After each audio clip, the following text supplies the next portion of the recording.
puppetry. Thank you for being here with us. Hello, everybody. It's very good to be around this afternoon. I mean, in this afternoon in New York, but I am also with an artist friend who is in Paris right now. So it's a little darker part of the day. So wherever you are this night, welcome to Beanstalk Hour. This is our bi-weekly art story time that we've been studying since the beginning of the pandemic, for those of you who are new to the program. And we have been inviting artists to participate and interpret a story, an author, or an original poem, a story, through their own art form. So today I'm extremely excited because I have an old friend and like a wonderful artist that is joining me on this program, Karen Zasloff, right here, next window, who is a wonderful artist, a puppeteer and a multimedia artist, I would say, who's been working on multiple projects and working with so many organizations, great organization. Like she really is an artist at heart. You can believe me on this. She would like to present you, to share with you a poem of Shel Silverstein that will be interpreted through shadow puppetry. So maybe we're going to present you this poem, and I will definitely pass the mic to my friend Karen, who will introduce you to a little bit more about her art form and what she's doing. There is a light from Shel Silverstein.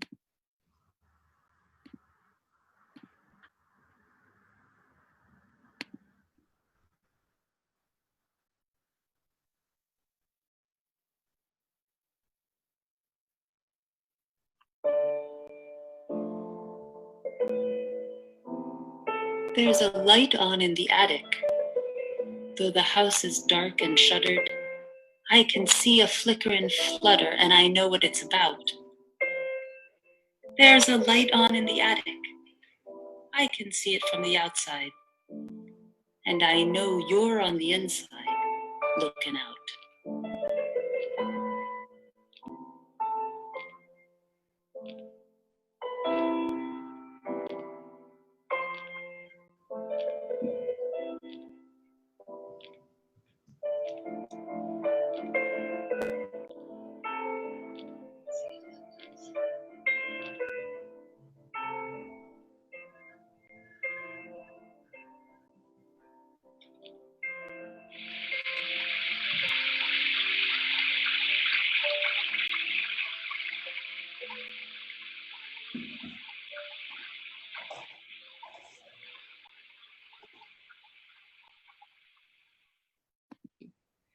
All right. So thank you, Karen, for sharing this beautiful piece with us. Mm-hmm. And may I ask you maybe to share like what is your art form? How do you work with shadow puppetry? And like maybe there's a few things you want to share with us. Yes. Well, so I generally use two different light sources, and one is this old style overhead projector, which I have pictured here, which was often used in classrooms in the 1970s and 1980s, and now we can use it for shadow puppetry, and I'll show you the effect. Turning it on here, and I'm going to turn off the main light. So you saw that what looked like flickers of light that was also meant to look like rain, like glistening rain. And I'm going to put these two pieces of construction paper layered over one another on the overhead projector. Here's the more dense rain, and this is the other paper with rain, and when I move one over the other, we get this flickering effect. And when I read the Shel Silverstein poem, I thought about the idea that maybe it was a rainy night and someone was looking up and saw a window in the attic, and there was someone looking out maybe during the pandemic in a world of their own. Mm-hmm. So that was where I started with that idea. And then I used this little wooden model that I had made of a couple old houses, and I put a yellow plastic, what's called a lighting gel, in the top window to create that effect. So you saw this in shadow, and I'll show you how that looks with a flashlight. Here I'm using a flashlight and creating the shadow of this building on the wall. And there you can see the yellow gel in the upper window where somebody is awake in the attic. Uh-huh. And also put that on the overhead projector. And so you have the object itself and the shadow of the object. And fun to play with both. So this is quite impressive. As you can see, you have like a master puppeteer, like shadow puppeteer here. Yes, thank you. Thank you so much for sharing, Karen. And we also want to share with that Karen's work has been going across the years on many different type of projects. And I think we wanted to share with you a project that she did a few years ago that's called The Thief. Karen, would you like to introduce The Thief? This was a shadow puppet show that was a commission for a film festival focused on bicycles. It was a film festival for fans of bicycles, and they wanted to start the film festival with this little live performance with shadow puppetry. And shadow puppetry, which you often see, which you see on a screen, is sort of like watching a film, but it completely manipulated live. So that was an interesting idea to start the film festival. And I worked with a friend on this show as a collaboration. Her name is Maya Pushkov. And we came up with the idea of doing an adaptation of the Vittorio De Sica Italian film, The Bicycle Thief. Yes. And we set the film in New York City, and the protagonist, the star, is a bicycle messenger in New York City who makes deliveries. So what you'll see is just a few minutes taken from that show, and we can talk about it after. Wonderful. Thank you, Karen. And here is The Thief.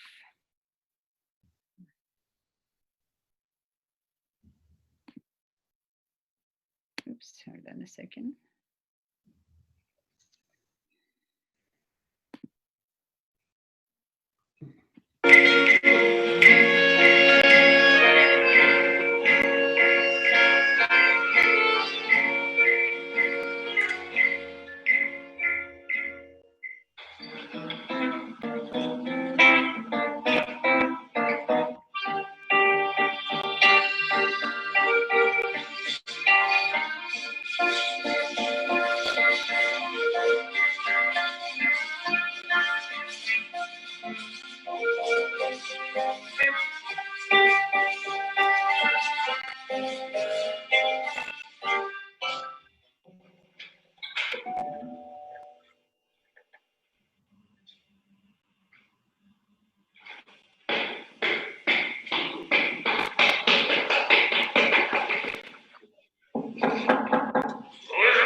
Up to the last detail.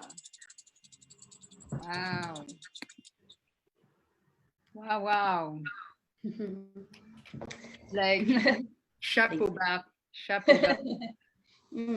So with this performance, because this was a festival for people who love bicycles, we thought in the puppet performance itself, we would try to use parts of bicycles.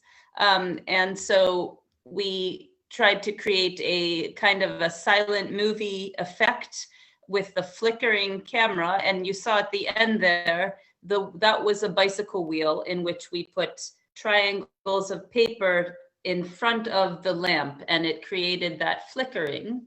And you might have also noticed that when the bicycle was stolen by the bird in the puppet show, then we had a chase scene with the bird on top of the bicycle and the bike messenger chasing after the bird. And both of those figures were stuck on the bicycle wheel and chasing each other around and around and around the wheel. The bicycle messenger never caught up.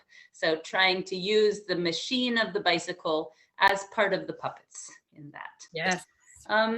So what I can show you also in that show is that we use different light sources for that. We had the scene where the bicycle messenger did deliveries on in a Brooklyn brownstone. And for that scene, when he was going up the stairs, that was a scene on the overhead projector that I showed you earlier, and it was cut out of paper. So here's an example of another scene that I have with me that I did this drawing from looking at my sister's bathroom.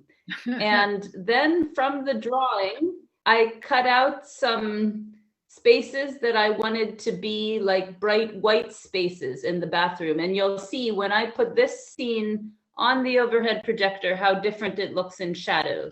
I started with a drawing, and then I used an X-Acto knife, sort of like a scalpel, to cut the paper. So I'll turn on the overhead projector, and I'm going to turn off this main light. And here we have the bathroom scene.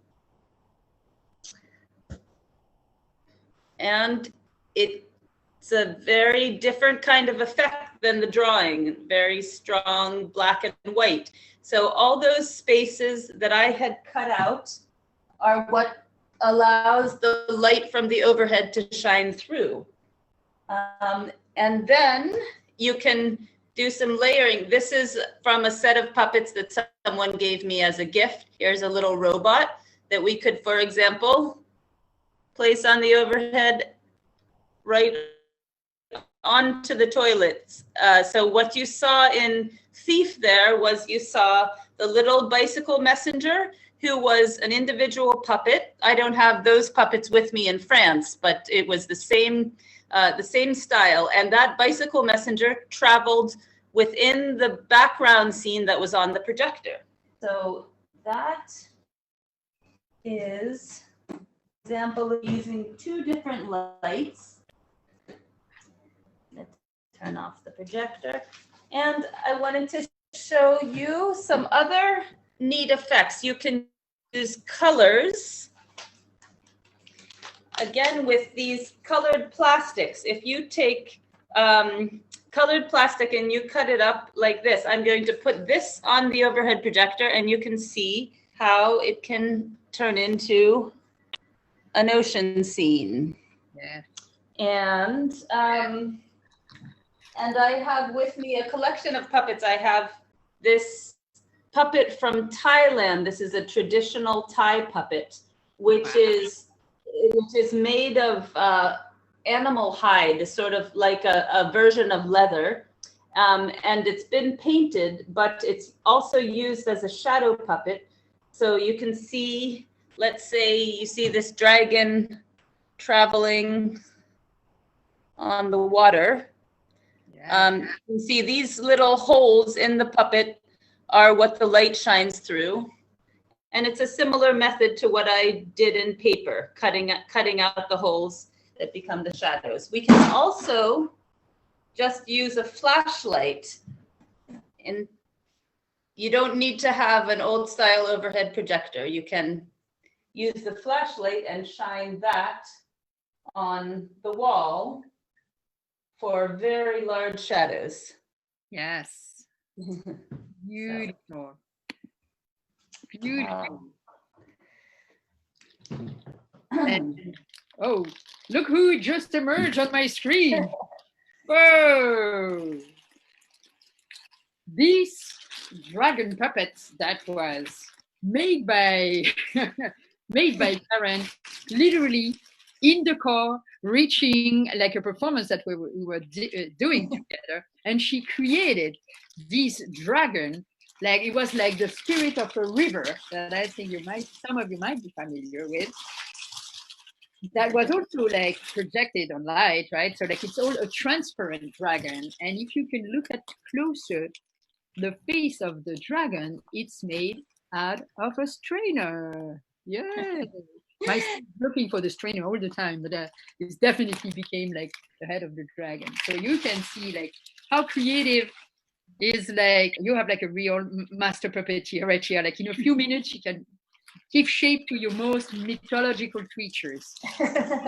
Well, if you are looking to make some shadow puppets at home, and maybe you have some simple rubber gloves. A lot of people have clear vinyl or rubber gloves now during the pandemic. And what I made was something very simple, which makes a really fun puppet. Is I put some paper faces, I just stuck them to the end of my rubber glove.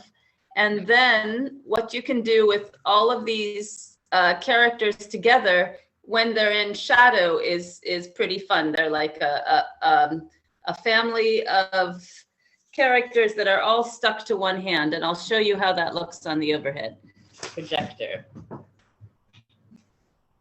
So we can make them appear one after another. Wow. And what you can do with the movements, of course, is very important in shadow puppetry. And when you can make them blurry when they go closer to the lamp, and when they get close to the screen, they're in focus again. And you can play around with appearing one by one, going upside down, going sideways. Puppets can do whatever you want.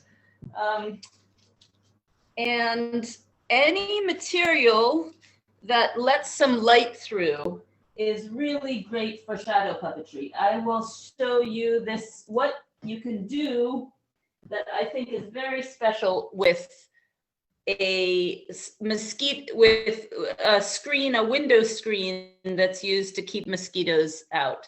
So I have this, I'll show it to you first in the light. It's just a little bit of screen, which I got at a hardware store. And I'm starting to mold that into the shape of kind of a scary, ghoulish figure. This is for a show that I did on Halloween. So I molded it, and I'm starting to sew it together. So I have a head and shoulders. And when it's in shadow, this kind of window screen makes a really smoky effect. I'll show you with my flashlight on the wall. And so when you turn this sculpted window screen in the light, if you bring it close to the light, it can get very big, and it's smaller when it's closer to the screen or the wall. and you can move the flashlight around to kind of dance the shadow around. You can even combine it with your own shadow. So then you have human shadow and this kind of ghost shadow together. Am I capturing that? Okay, here's my shadow. And you saw what I was doing in the little interpretation I did of the Shel Silverstein poem. I combined the shadow of a friend on the wall with the shadow of an object to make this grow out of her head. Yeah, absolutely. So that's the queen of the shadows. Karen Zaslav, wow, so thankful to have you here. Isn't she amazing? I see a lot of like comments of everybody saying, yes, you are, like, thank you. We're so excited, and like I see a lot of comments of like, people are mentioning, yes, of course, great ideas, awesome, that's wonderful, that dragon makes an amazing sound too. Thank you so much. It means a lot for you to comment on our program, and it because this is really a work of love, and like we really mean to share with you like the work of fantastic artists that have been here sharing all their resources and all their wonderful stories with you. So thank you. Please send us some like of your comments. It really makes us feel good. Thank you also like the Brooklyn Public family to support and to help us to the broadcast of this program. So yes, that is. I have been in France working on puppetry for about a year now, but Brooklyn is where my home and my heart is, and I hope to meet everybody in person and anyone who's watching after this craziness is over.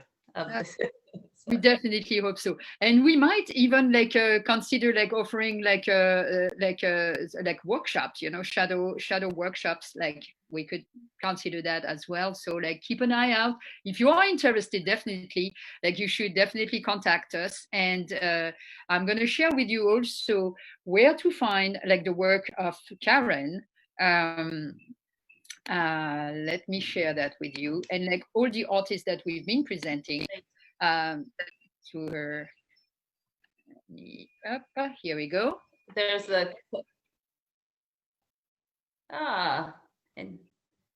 and I didn't. There's a on the Vimeo. There's a cobra. There's a big cobra mask that you can find on my Vimeo. Oh, here we go. Yes. Let's try to see if you can see the wonderful cobra. I'm not sure if you can see it.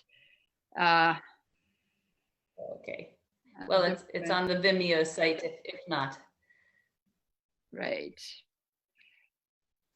You can definitely like see, I mean, a quick word on like the artist that like Karen was presenting, of course, the wonderful Shel Silverstein that probably most of you have seen before. It was an American like cartoonist, children book author, and poet and songwriter.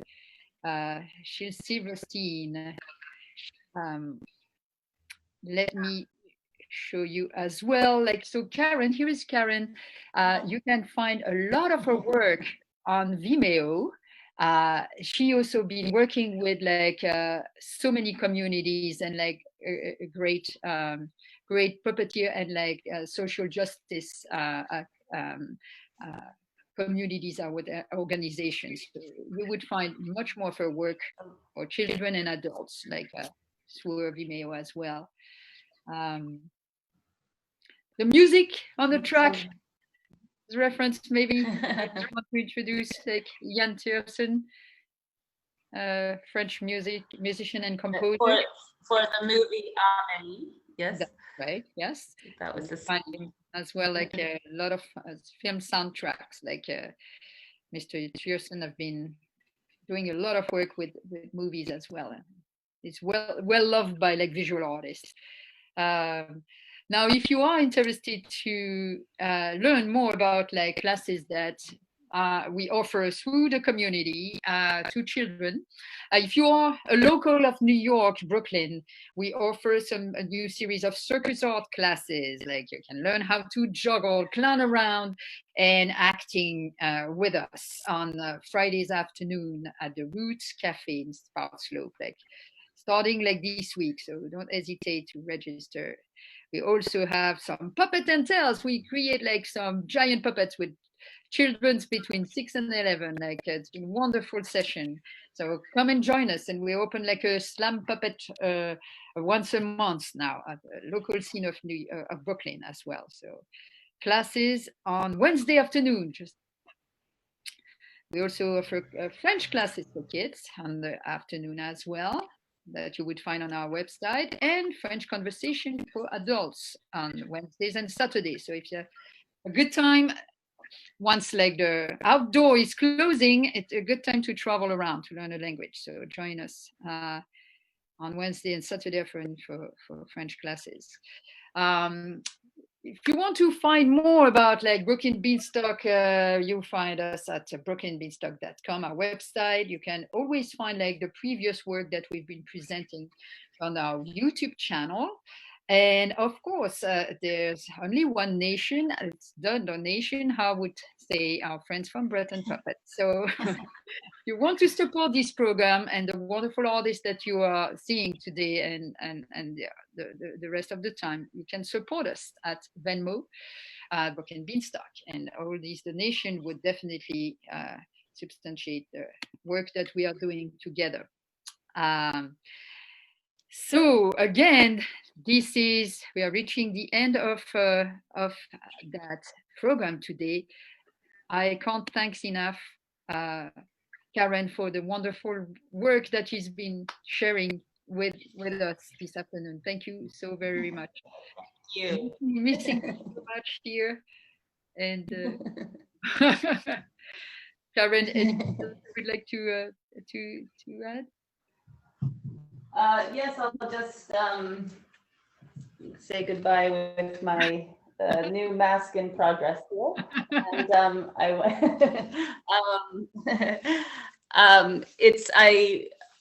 I want to encourage everybody who's watching to remember, even though we are very tapped into screens and technology right now, to think about what you can do just with paper and light and have a lot of fun. So that's why I enjoy this form, because it's a kind of animation that in fact doesn't use any computer technology. It's just creating stories on a screen, but with live movement. And that's a lot of fun to preserve and to play with and to improvise with. And you can, especially at night, lying in bed on your ceiling. That's a very good reminder. Thank you. So for you long nights, you can use your phone. Yes, Yeah. Absolutely. Under the cover, that's where the best universe are opening up. Absolutely. Good Yes. advice for this quarantine time. Absolutely. It keeps like the world open under the cover. Thank you so much, Karen. Thank you all of you.